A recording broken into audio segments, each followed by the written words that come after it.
I'm Bond, and the presentation that I'm about to do today is actually one that I'm crazy passionate about.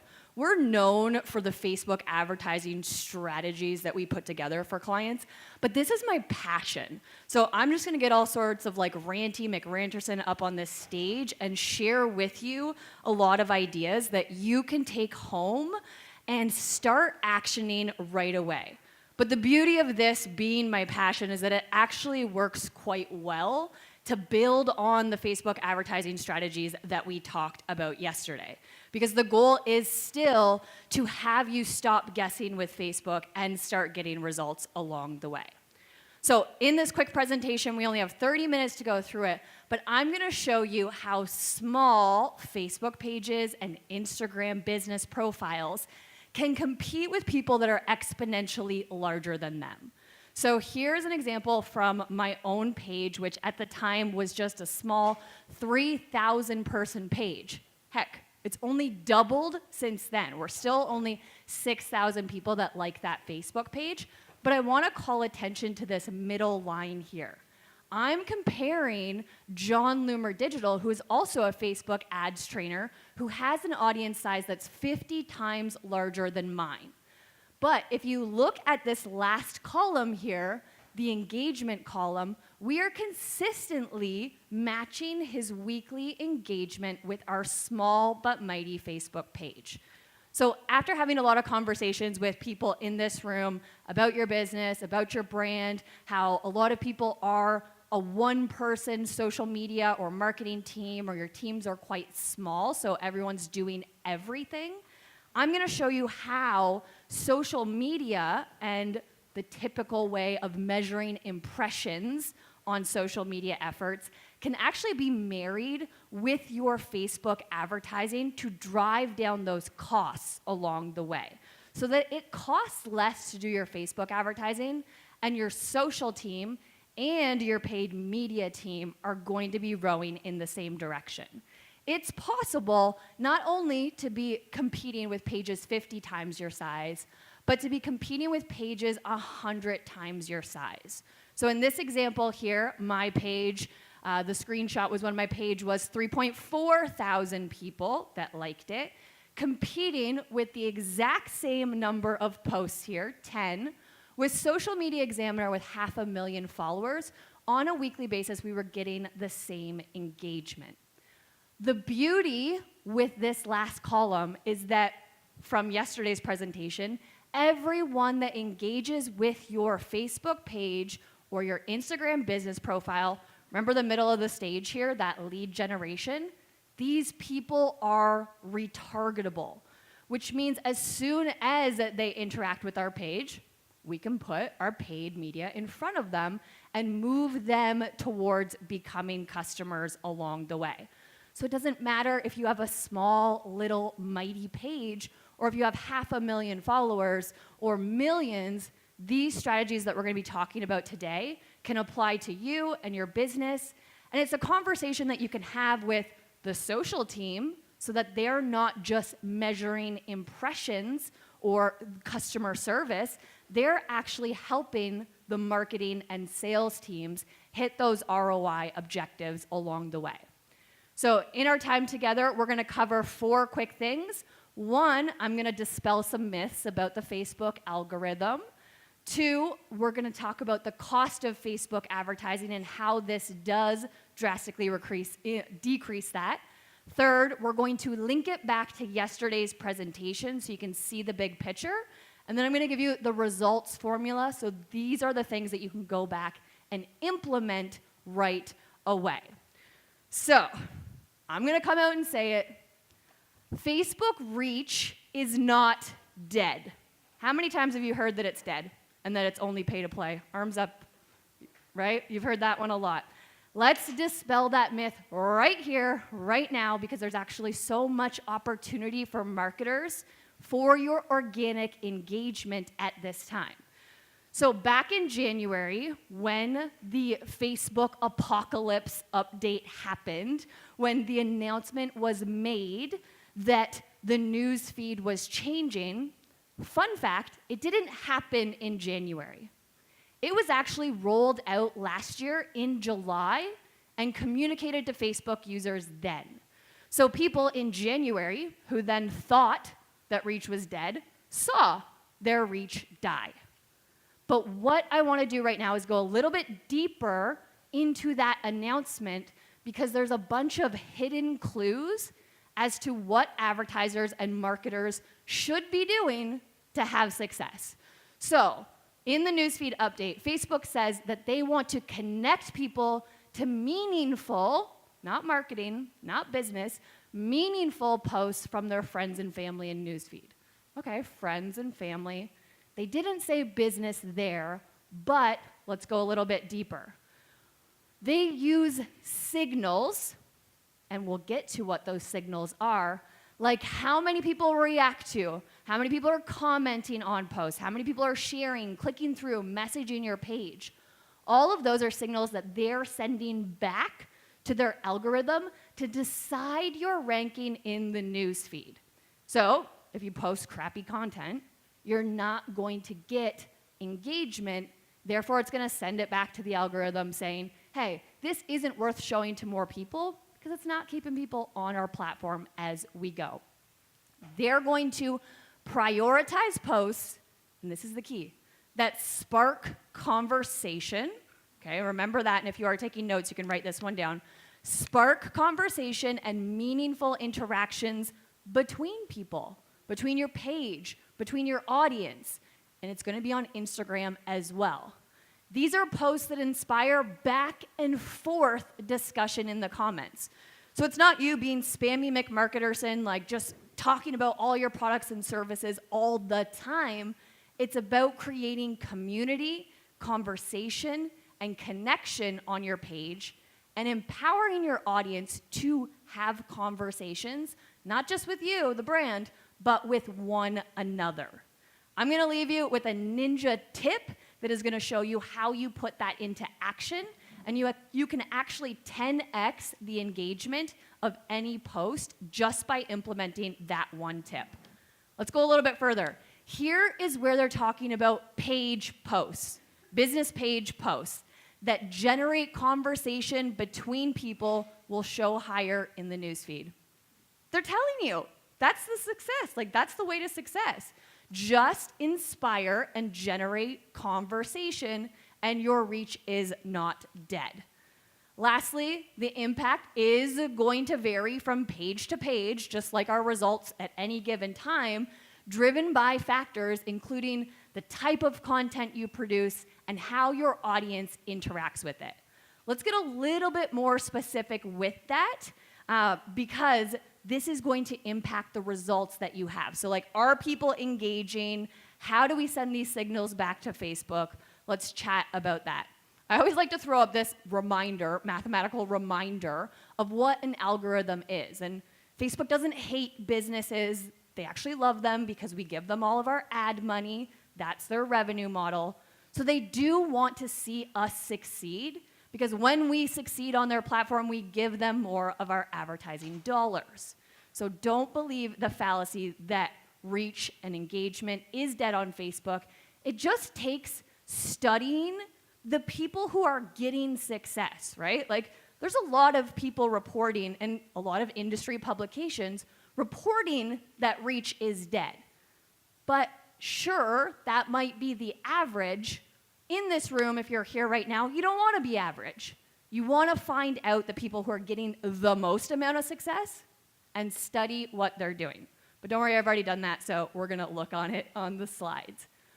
The algorithmic factors that you can influence here have three things: signals, meaningful conversations, and you having a platform. When Facebook looks at how relevant your content is, meaning if it's relevant, they're going to continue to serve it up to more people, they're looking at three main types of signals to then make an estimation on how relevant that is. So what that means is you go on Facebook, you post something, and they're going to take a small little sample and serve it up to those people that follow your page. And then they want to know what's happening. Are people clicking? Are they liking? Are they commenting? Are they sharing? Are they taking action If so, they're going to serve it up to a larger sample size. If you can create engagement, that's just going to snowball, and it's going to continue to serve up. The beauty is it can actually go past the number of people that like your Facebook page in the first place, and we'll show you how. So if they're evaluating 3 things, they're evaluating these: who posted it, the type of content, and interactions with the post. 2 of those things you have control over, 1 you don't. That first one was they prioritize friends and family. We are business pages. You can't change that. If you try and do it on your business or your personal profile, it's against terms. And you also can't retarget those folks. So what can you do? Well, we've got 2 more options. You can create better content. So they prioritize the types of posts that people interact with frequently. Again, that conversation theme, whether it's photos, videos, or links that you favor.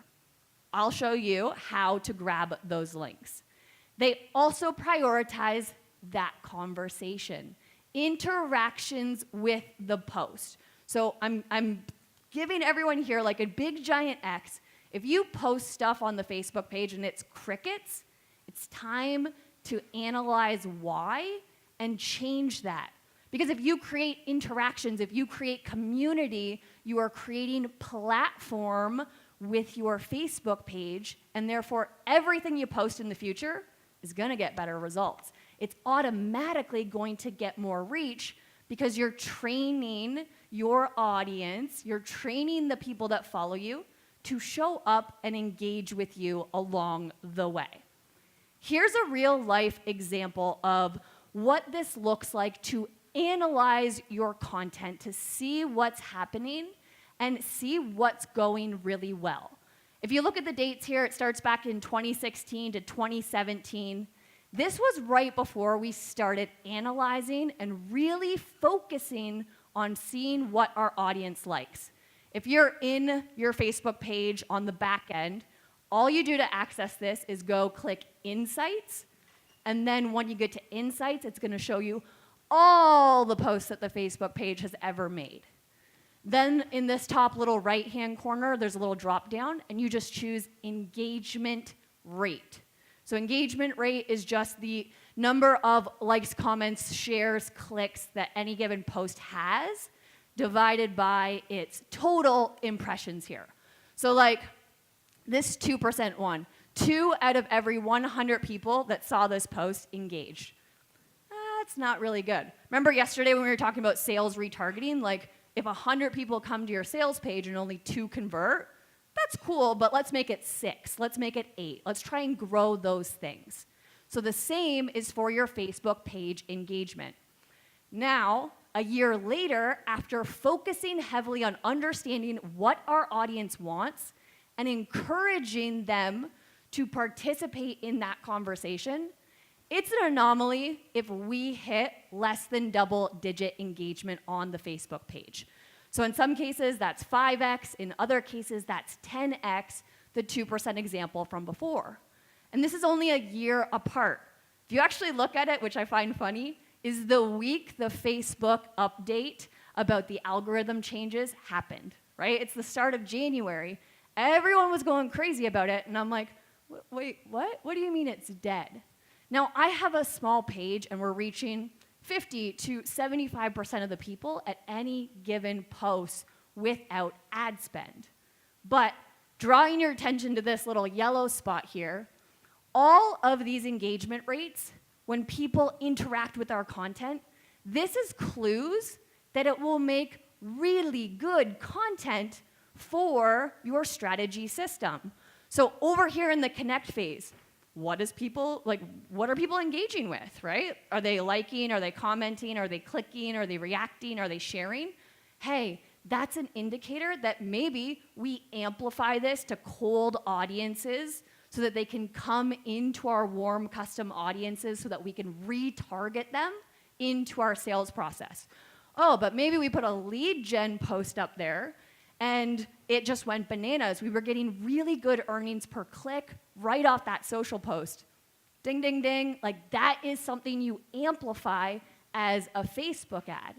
So if you look at the engagement rate, you're going to get clues as to what may make really great Facebook ad content. Now, this is a client of ours that is, it's the week before the Facebook update. I always like to anchor it in before and after to prove that it's a fallacy. Like, just know how to create conversation and you'll be golden. So if you look here at the 6.25%, less than 1%, 100 people were served this. Well, 480 people were served this. But out of every 100 people, less than one person actually interacted with the post. After implementing the tips that I'm going to give you here, they drastically improved right away. So before I said, hey, here's the results within a year, this is, hey, here's the results within 2 weeks, just by focusing on the audiences that you already have. How cool is that? Would you guys like to go here in like 2 weeks from now, be growing your warm custom audiences, have your social teams be getting better results, and then getting Facebook ad leads for less? Like, I know I want to do that. So this is just proof that it's possible. It doesn't take such a long time to do it. But that leads me to the second point here. So how does getting engagement on Facebook, other than knowing which connect ads to amplify and which lead gen ads to amplify and put ad spend behind, how is Facebook advertising costs even decided? Well, there is a plethora of different factors at play at any given moment. And so it's like, who are you targeting? What dates? What placement did you choose? What is the competition like? What budget did you choose? Hey, what is the supply and demand of all of the other advertisers' activities on the platform at any other given moment? But after analyzing all of the ad spend that we do, it became clear that two factors we had control over when it came to our Facebook advertising. We had control over the creative quality and the relevance of our ads. You know how we figured out what creative quality and relevance would resonate with people? We just went back to that slide and found out what was the most engaging, what got the most clicks, what had the most reactions. That was the key, because we didn't have to guess, hey, every time we go make a Facebook ad campaign, what's the relevance score going to be? Because we know that it has already an 18% engagement rate, which is way better than most advertisers doing the traditional, like I was talking about yesterday, the traditional 1200 by 628 ad with a headline with a CTA button. We can take those stealth ads, so the ads without images, that are getting really high 18% engagement rates, and turn them into effective ads so fast. Because when your engagement rate goes up, the cost to advertise, your cost to acquire a customer goes down. Yesterday, when I referenced that study of $48,000 that we've done and segmented the different buckets of our warm custom audiences, these are the results. So if you look, every single one of those warm custom audiences, email list, website traffic, Facebook page engagement, Instagram business profile engagement, video views on both those profiles, every single one of those audiences outperformed cold audiences when it came to lead generation. So that means that every single move that your social team or your social media manager, every single time they comment and get interaction on your Facebook business page, on your Instagram business profile, they are fueling those top 4 columns. They're fueling those warm custom audiences, which is going to drop your costs per lead, which is going to drop your customer acquisition costs along the way. So this is where that links back to yesterday's presentation. Just take that 3-step formula that we talked about, the 3 phases, connect, commit, close. When you're implementing, do it backwards, because what you want to do is have your sales retargeting work so that you can generate revenue. We're going to implement those objection overcoming ads to grow our conversion rate, to generate more ROI and ROAS, return on ad spend. To do that, we're going to fuel it by targeting people in our warm custom audiences, website, email, engagement, and video views. But we don't want those people to freeze up and have that revenue dry up. So we have to keep fueling it here in the connect phase. Give me head nods if you guys are with me from yesterday and today. Awesome. Now, there's one thing to remember with those 3 steps. You pay one of 2 ways. You pay with your time, your team's time, or you pay with your dollars. So any of those 3 stages, connect, commit, close, branding, lead gen, sales, any of those 3 stages can be fulfilled either organically or with advertising, right? It's either or. So if you have a team and you have a social team that's able to post to create community, then you're going to be able to do that in the connect phase to fuel your Facebook advertising. I'll give you an example on something that we're doing on my team with Instagram right now. I have a team member every single day go on Instagram and she implements Gary V's $1.80 strategy. Has anyone heard of the $1.80 strategy? I see a few movement. Okay, it is ninja if you're on Instagram. The $1.80 strategy is once a day, you go search out 10 hashtags.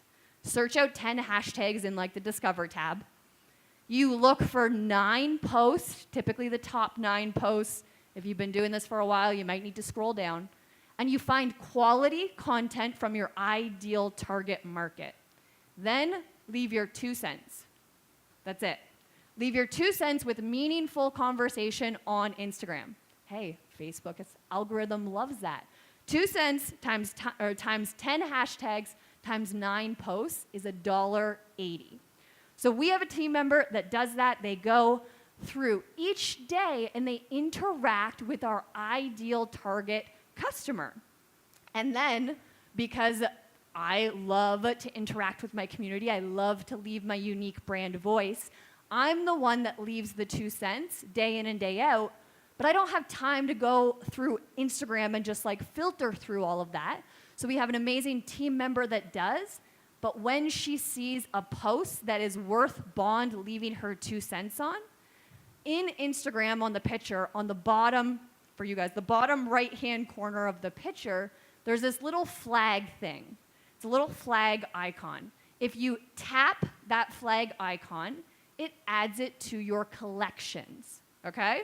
So we named one collection Bond's 2 cents. Every day for 15 minutes, I pop in and I say, okay, where does Bond need to leave her 2 cents for that day? I go through, rapid fire, comment, and engage with our ideal customers. The beauty is my team member has been interacting in different ways, liking, following people that are relatable, tagging ideal clients in different collections so that I can see what's going on. But the moment that I go interact with them and leave my 2 cents, it opens the door for them to come back and interact with us. When they come back and interact with us, we go back to that middle phase right here where we can start retargeting them because they're now in our warm custom audiences. So that organic play that I made over here in the connect phase, sure, I could pay to have my post go out and have people interact with it on Instagram, which we do. We figure out which our best performing content is. Or we could have our social person go out and lay the foundation for meaningful engagement and start building relationships in that same phase. So pay with your money, ads, pay with your time, social. The minute somebody engages with us, we immediately, and only for really minuscule budgets, only for $1 a day, are we then retargeting them to build some authority and get them into our sales funnel. So over here, they interacted with us on Facebook after Bond left her 2 cents. Boom, they're in our custom retargeting audiences. On day 1, the first thing that they see is another Instagram post that encourages them to engage again. Not a call to action, nothing lead gen, just simply building a relationship. The next day, after that initial engagement, we send them over to Facebook, where they watch a video about the strategy system.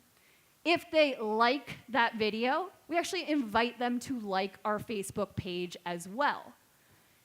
Then on day 3, we serve them up an Instagram story, which pops up, sends them to our blog post, which is the entry point for our sales funnel. So over here, we engaged with them. Day 1, we have a value add engagement. Day 2, we have a video on another platform, invite them to like our page. Day 3, we ask them to go over to our blog and enter into our sales funnel. If they don't do that, we retarget them. If they do that, we start the sales conversation with them. And so in 3 weeks of implementing this, we've grown our custom retargetable audience just on the organic side by almost 2,000 people. 2,000 potential ideal customers because they've been hand vetted by my team.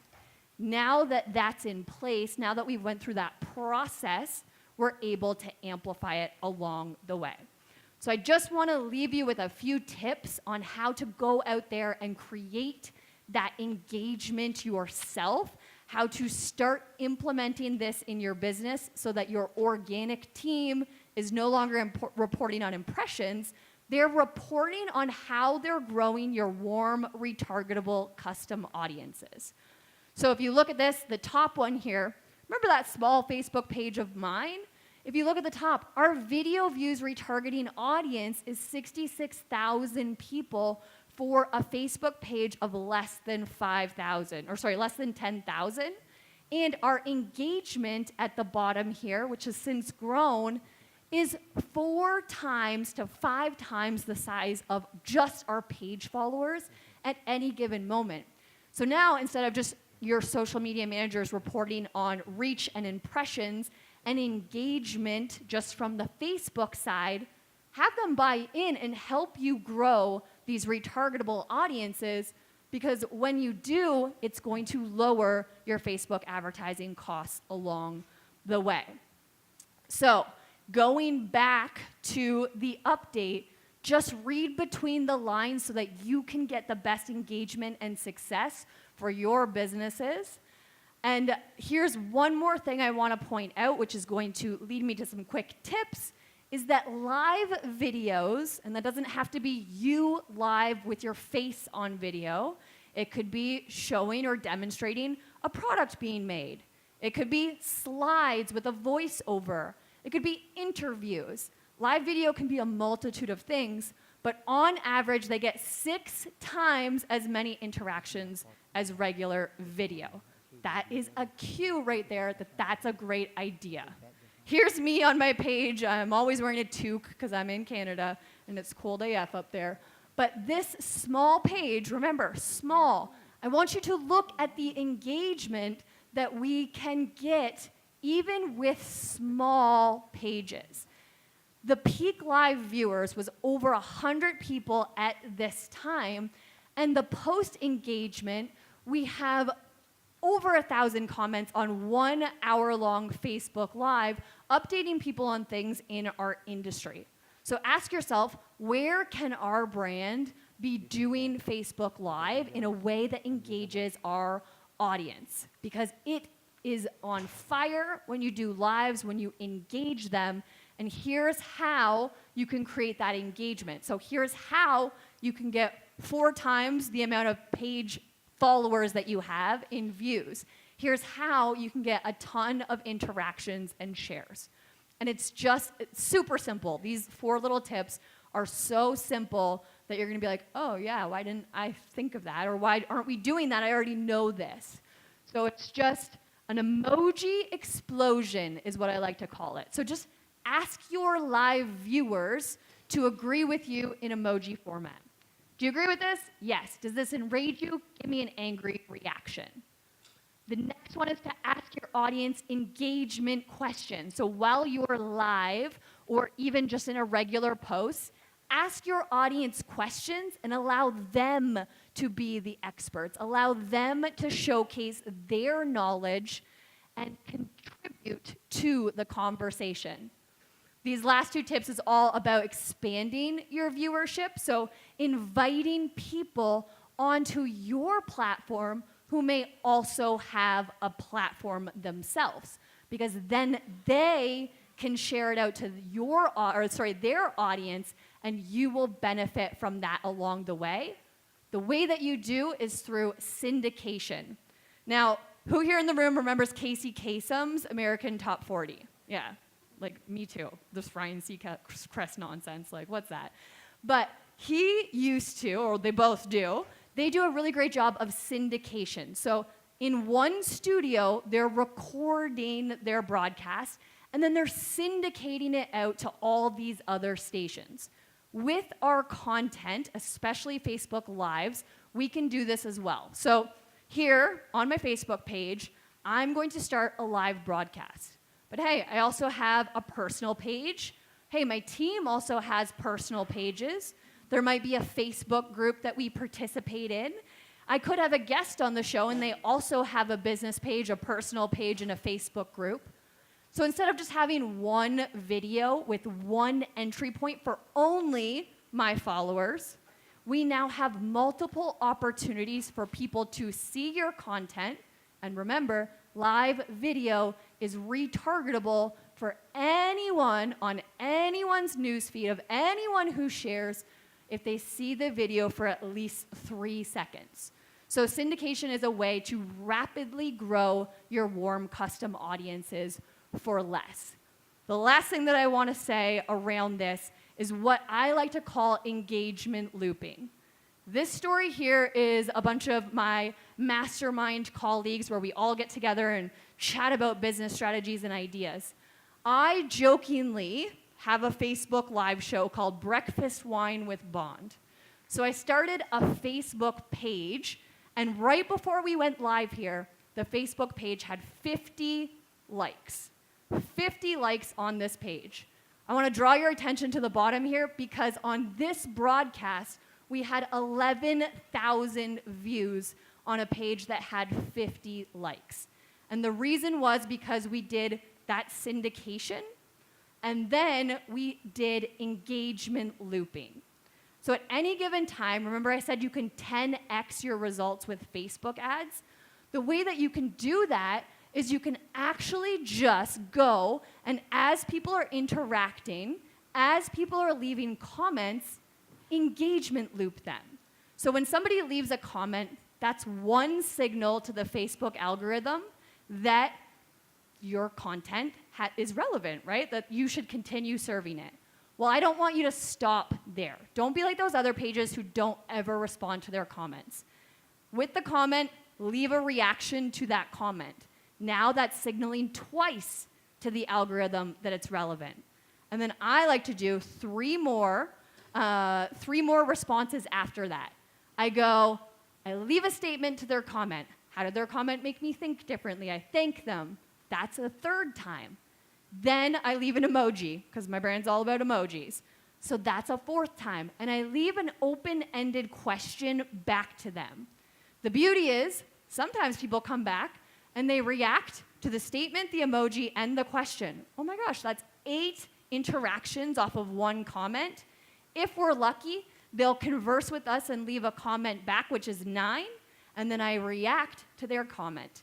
It could potentially start a conversation after that, but it's okay if it doesn't, because we've already signaled to the algorithm that our content is now 10 times more relevant because we just responded with an open-ended question back to our audience with engagement looping. So if you create this engagement, it lowers your Facebook ad costs, and then you can move them through your Facebook ad sequences along the way. So I don't think we have time for Q&A today, but if anyone wants to chat more about this, please hit me up on the other side, and I like I said, this is my passion, so I nerd out over this side of the equation.